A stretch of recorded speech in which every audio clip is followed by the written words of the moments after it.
मुकाबला करने के लिए विपक्षी दल एकजुटता दिखा रहे हैं। बीजेपी जीत की हैट्रिक न लगा पाए, इसे लेकर राज्यों के हिसाब से रणनीति बनाने का दावा है। इसके साथ ही पहले चरण में हुई कम वोटिंग को भी मुद्दा बनाया जा रहा है। विपक्ष और मोदी की दिलचस्प जंग कैसे छिड़ी है, इस रिपोर्ट में देखिए। भारत माता की। अब कांग्रेस अर्बन नक्सलों के कब्जे में चली गई है।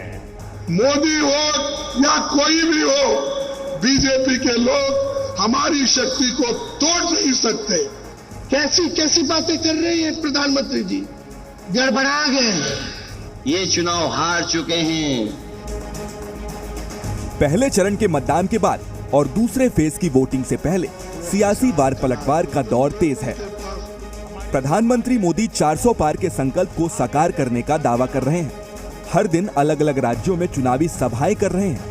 वहीं विपक्ष का इंडिया गठबंधन बीजेपी को तीसरी बार सत्ता में आने से रोकने के लिए कसरत कर रहा है।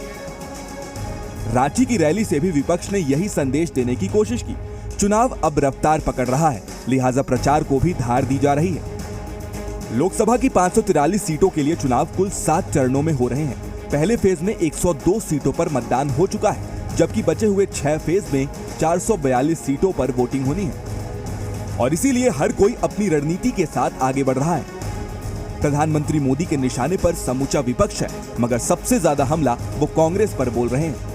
आजादी के बाद इतने चुनाव हुए, पहली बार दिल्ली में कांग्रेस का जो शाही परिवार रहता है वो कांग्रेस को वोट नहीं देगा। मोदी या बीजेपी कितने भी कोशिश करो, आप इस देश में जिंदा रहेगा, हर पार्टी जिंदा रहेगी।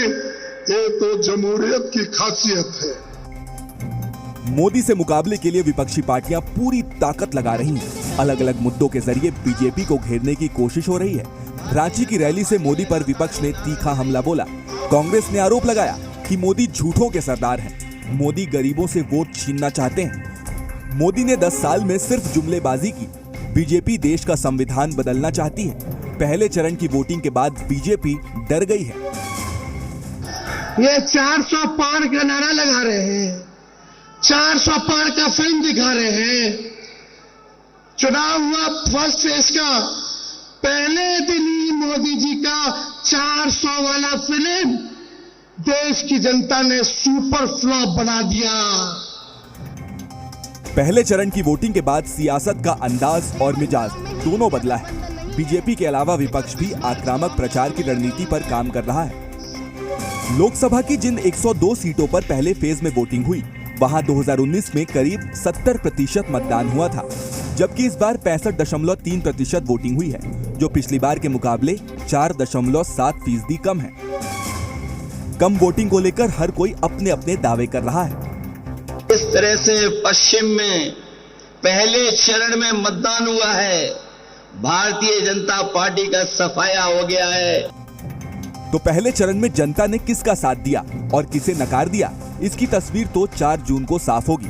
मगर उससे पहले दावे करने में कोई पीछे नहीं है और ये सिलसिला आगे भी जारी रहेगा। ब्यूरो रिपोर्ट, जी मीडिया। तो दूसरे चरण की वोटिंग से पहले इंडी गठबंधन ने बड़ा